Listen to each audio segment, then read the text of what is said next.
everybody.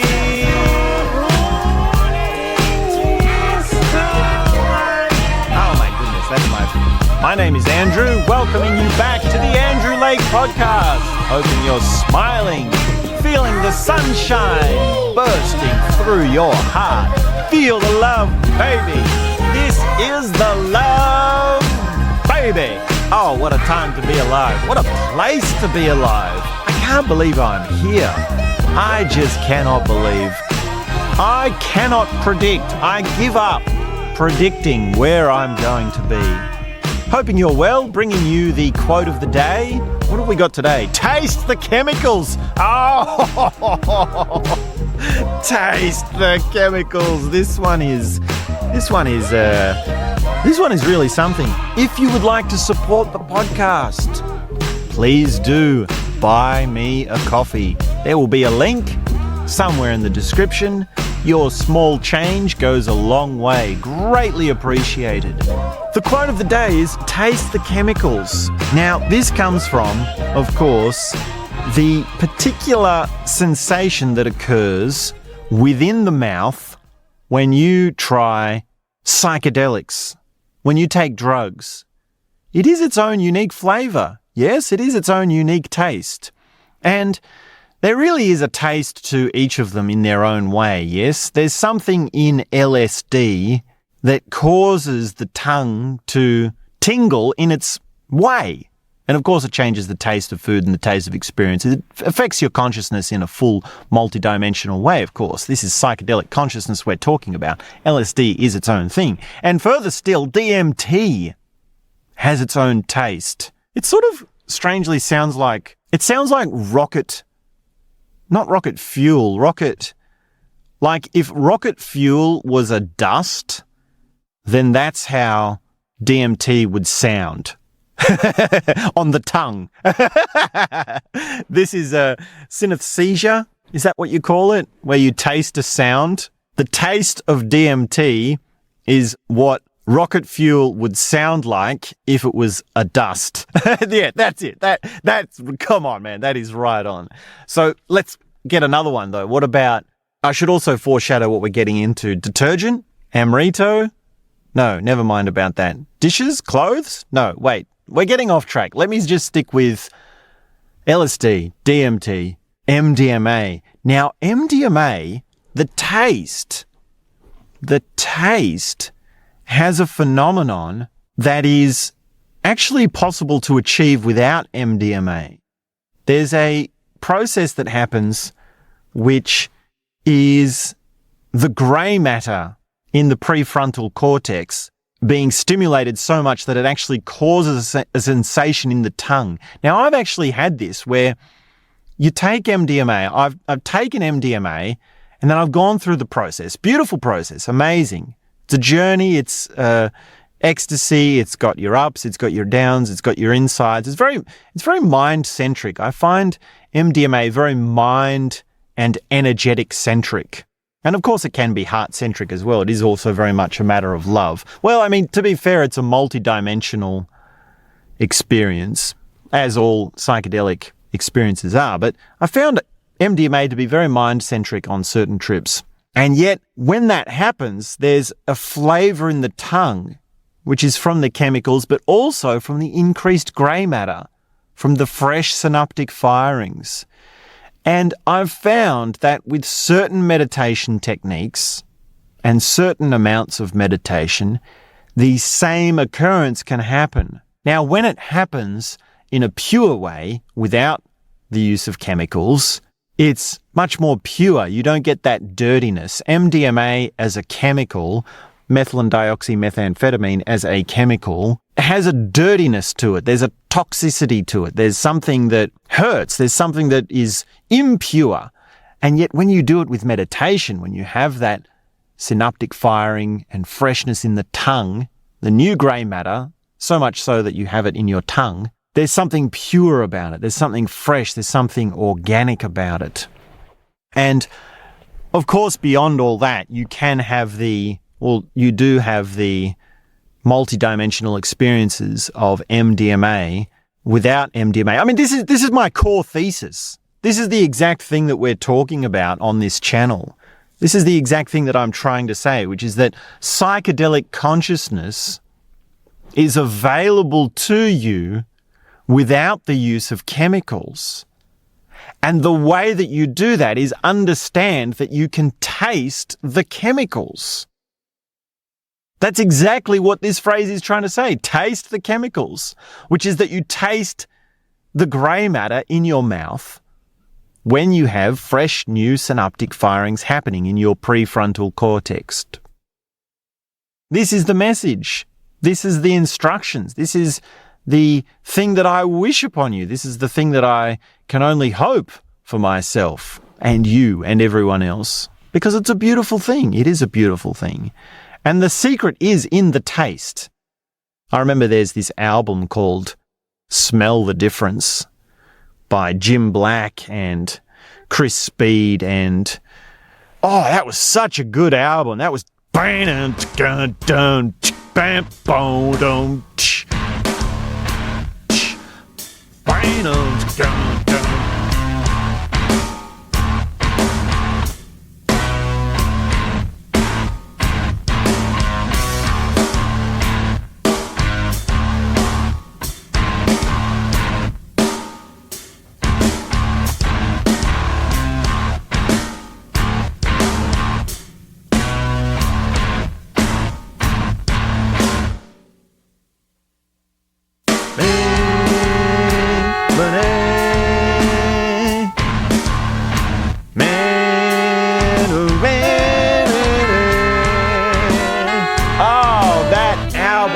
amazing. I love that album.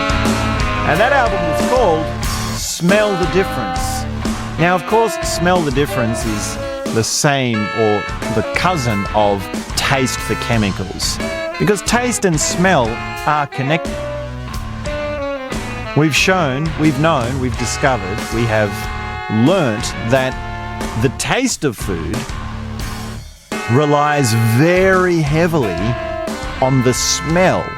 It relies very heavily on those moments just before it hits your tongue.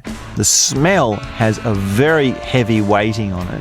And I remember doing an awareness intensive with Amrito, who was Osho's personal physician. Very close with Osho, actually.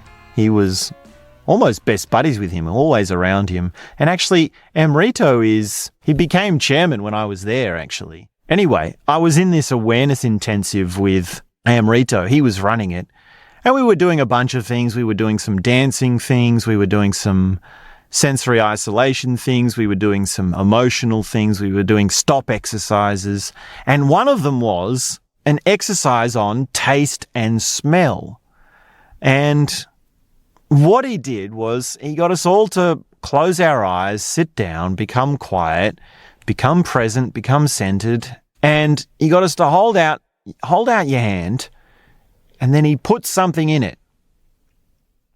And he put something in it, and he guides us through very slowly and carefully smelling it and then tasting it. And you can smell it with the left nostril. You can smell it with the right nostril. You can smell it close up. You can see if you can smell it from a distance, holding it away from your nose a little bit.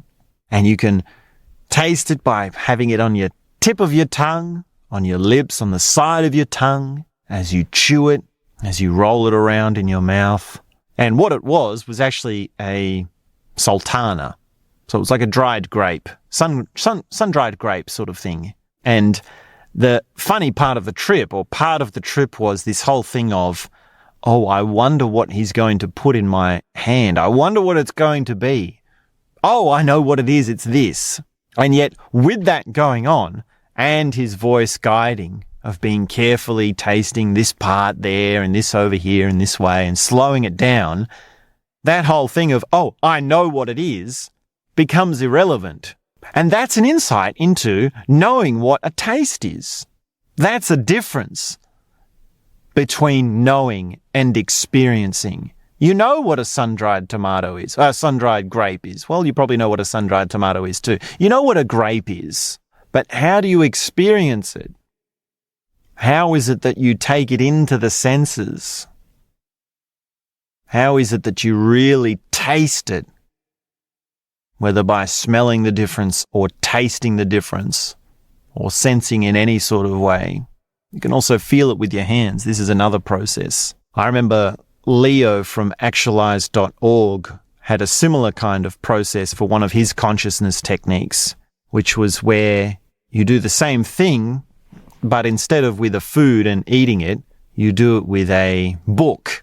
And instead of reading the book, you actually sense the book. So you pick it up and you touch it with the tip of your finger, you smell it, you look at it from all different angles, you look at it from upside down, inside, you turn the pages, sort of like a monkey might find it, yeah? You can imagine a gorilla finding a book and being curious and being like, what is this? I'm so confused. What is going on with this thing? And of course, if someone sees you doing this, if someone was to catch you looking at a book this way, they would think, what on earth is happening with that guy? He must be on drugs. He must be on drugs. How can he do that? And there, in that, is another key to tasting the chemicals, another key to entering psychedelic consciousness. I've said this before, I'll say it now, and I'll say it again, which is that one of the keys to entering into psychedelic consciousness is to behave like you're in psychedelic consciousness.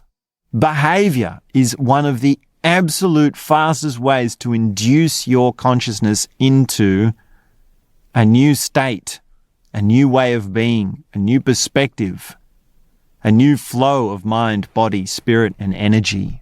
If you look at some of the behavior that psychedelic consciousness has, it's very hard to find a place and a time in which that's appropriate. You can't just get naked and dance around crazy in public. Someone will call the cops. You get in trouble. And it's not what I'm recommending. I'm not saying go and do that. I'm saying find a place where it is safe to behave like you're in psychedelic consciousness. Join an awareness intensive. Join one of Osho's awareness intensives, or go to a place where it can be facilitated. You can do a individual session, or you can find a group. Now, of course, I am in the process of creating my own place. I'm founding Melbourne Body Awareness, and that's going to take some time, but I am hoping to get it up and running, to have my own place, to facilitate and to have a space that people can do these sorts of explorations in consciousness. Because it's the taste, it's the variety, it's the spice of life. To have these different experiences is the spice of life, yeah? You remember this old saying, variety is the spice of life? Well, this is another cousin to the phrase, smell the difference and taste the chemicals. They're all cousins, these phrases. They're all related. These quotes, they all came from the same book of quotes. And you don't get into the book of quotes unless you've actually got some quality to you, unless you've got something in you that can reveal an insight, a wisdom, a truth, an absurdity, a humor into the human condition. And I mean, taste is its own journey, yeah? It takes time to... And I mean, taste is its own journey. It's a process to make it pure. It's a process to develop your palate. There are certain things you want to avoid having. For example, if coffee is part of your daily diet, then your palate is going to be very different to whether it's not. And for another example, you would say that if dairy is part of your diet, then your palate is going to be of a certain quality. Now, that's not to say don't drink coffee and don't drink milk, don't drink or eat dairy. Those things in and of themselves are there to be explored. They are chemicals to be tasted, yes? Taste the chemicals means enjoy the variety. It means taste coffee, taste milk in their own time. But beyond that, when you want to taste certain things, you have to be able to develop your palate. We often think of taste as there's a flavor and then there's you.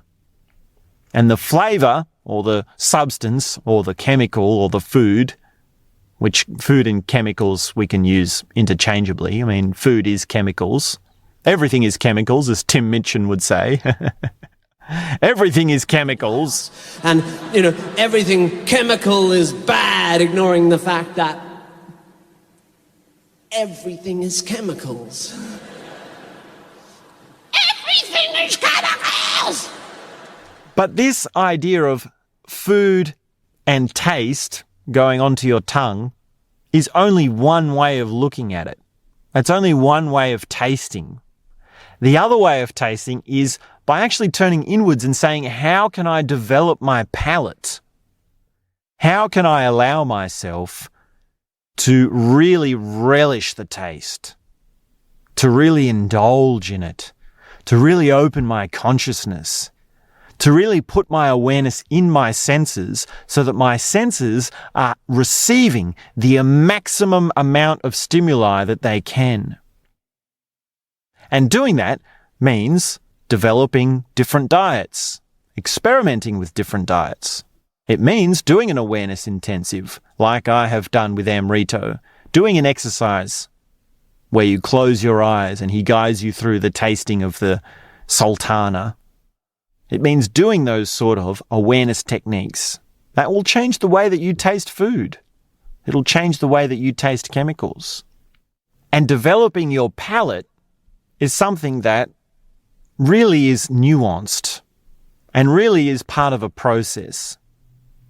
Because if you say, okay, I'm not going to eat dairy anymore, it would take a few days, at least, it would take probably a few weeks, at least, for your palate to really reset, for your sense of taste to really change and your sense of smell to really change. So it wouldn't be happening straight away. If you gave up dairy today and you say, okay, I'm going to go at least 3 weeks without any dairy at all, what you'll find is that by the time you get to the middle of the 3rd week, you'll notice a new smell.